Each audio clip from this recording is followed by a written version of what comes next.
Just check out how beautiful that is. That's a clematis in bloom. Welcome back, guys. Dave the Hillside Gardener here, and we're going to do a quick little bit update on my backyard raised beds. I don't think I've shown y'all yet, but I wanted you guys to check out that flower. That's pretty awesome, right? So let me go ahead and head to the backyard and show you what I got growing. All right. So in the backyard of the Hillside Garden, we back up a little bit. I think this is a 3x6 aluminum sided raised bed. It is not very sturdy whatsoever. I had to kind of reinforce it.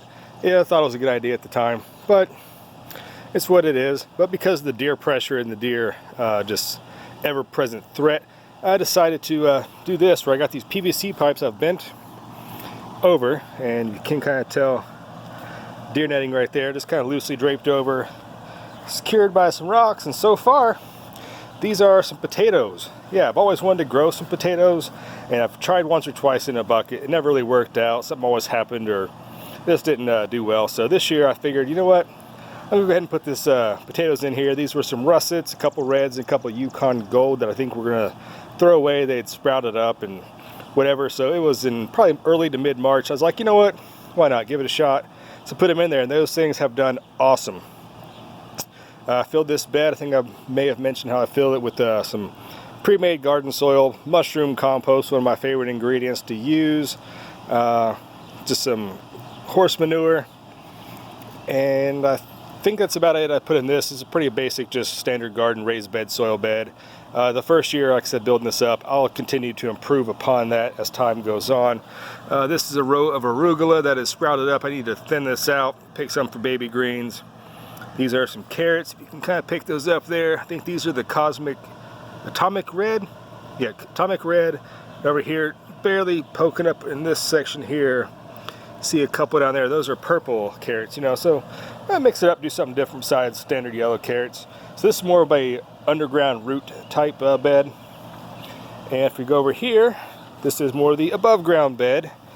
Some of these onions back here are starting to get rather big. There's a weed right there. Don't pay attention to that. We never have weeds in our garden on a YouTube video. Everything's always perfect, right, guys? Yeah, so about that.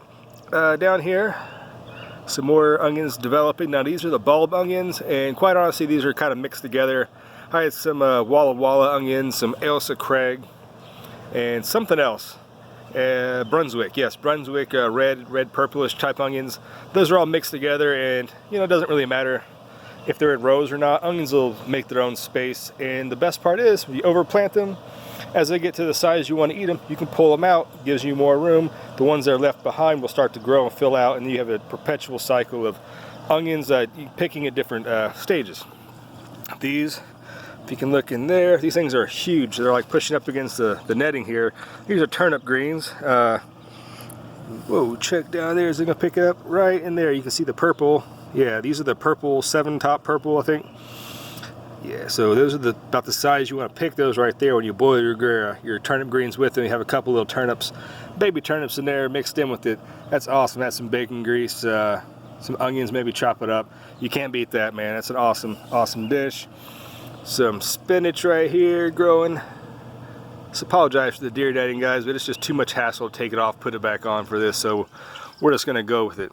So yeah, it's Bloomsdale long-standing spinach, huge leaves. We've had a ton of rain lately, so everything has pretty much doubled in size in the last couple days.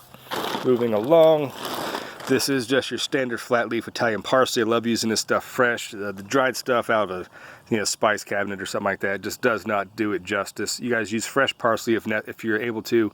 It actually has flavor to it. It's not just a weird little curly thing on your plate, or just something, a dried little green powder that has no taste or flavor whatsoever. Fresh parsley is where it's at. Try growing some, you won't be disappointed. This is a leaf lettuce, which, like I said, has about tripled overnight from all this rain we've gotten. I don't recall the exact name, but I do remember it was one of the 25-cent packs I got from the Dollar Tree, perhaps. I think it's American Meadow sells the really cheap seeds. I sprinkled a whole pack in here. I didn't worry about, thinning them out or whatever. And if I look, this one might be kind of starting to bolt, so I really need to pick that up. Back here are some radishes. I'll show you that up close here in a second. And these over here are just the white bunching onions. These will not develop huge bulbs, so these are ready actually to pick any moment. They are definitely filling out. So let me get in close and show you something cool about these radishes. Alright, zooming in close here. These are breakfast radishes. I don't think they're the French breakfast. This is a different company with a similar name, but check that out, man. Nice, nice firm radish there. Small. Pick it at a nice tender age like this. You don't get them too big; they get too hard and woody and a little too spicy. But these are awesome. Yeah, I love eating these just fresh, just crunching on them. Here's a long one. Yeah, check that out, dude. Ain't that cool? There you go. So some fresh radishes. Definitely going to take these inside, eat them. Pick some of this lettuce, maybe make a little salad out of it. But there you go, guys. This little raised bed update on the Hillside garden. Look back here. Look over here. It's kind of what I have going on. If you look back, there's my greenhouse. I'll show you some updates on the inside of that. And back there is the in-ground garden. Let me give you just a really quick rundown of that. As that is new for this year. And finally, though not a raised bed, this was part of my original garden that was under the improvised hoop house, but has since been, it was trampled down, worked on while I was building the greenhouse. Had to redo all the sides. These are all repurposed terracing timbers, some old boards to make a semi-raised bed out of it. So while it is in ground and it's very big, it's a bigger version of a raised bed, so it still qualifies for this video. But yeah, I don't know the actual dimensions. They'll say 10 feet wide by maybe an 8 by 10 square. But this will be my in-ground portion where I'm planting things that the deer do not prefer, because there's no such thing as a deer-proof plant. But things like squash, zucchini, you can see some cabbages right there. These are some onions. Zooming in, they're doing fine. They're perking back up after we had a really hot, dry stretch. Now the rain's coming through, and yeah, it's really liking it better. Getting really close right here. You can see some of the zucchini is just now popping up. That was not popped up this morning. It's rained all day long. There's a little bit there, some there. I'll show you this over here. This little tomato, when I was building the beds, this was a volunteer tomato. I'm not sure which one it is, can't really identify it, so I didn't transplant this. I left it where it was growing, and I put this stake next to it there to tie it up to, so yeah, it's a bonus, you know. And we're gonna go with that. So this is Dave, the Hillside Gardener. I'll go ahead and close it with that. Make a nice little picture of these cabbages. But there you go, guys. That's a little bit of what I have going on. Show you what's possible to grow on a hillside in limited space. You guys take care. Happy growing, and we'll see you next time. Thanks a lot.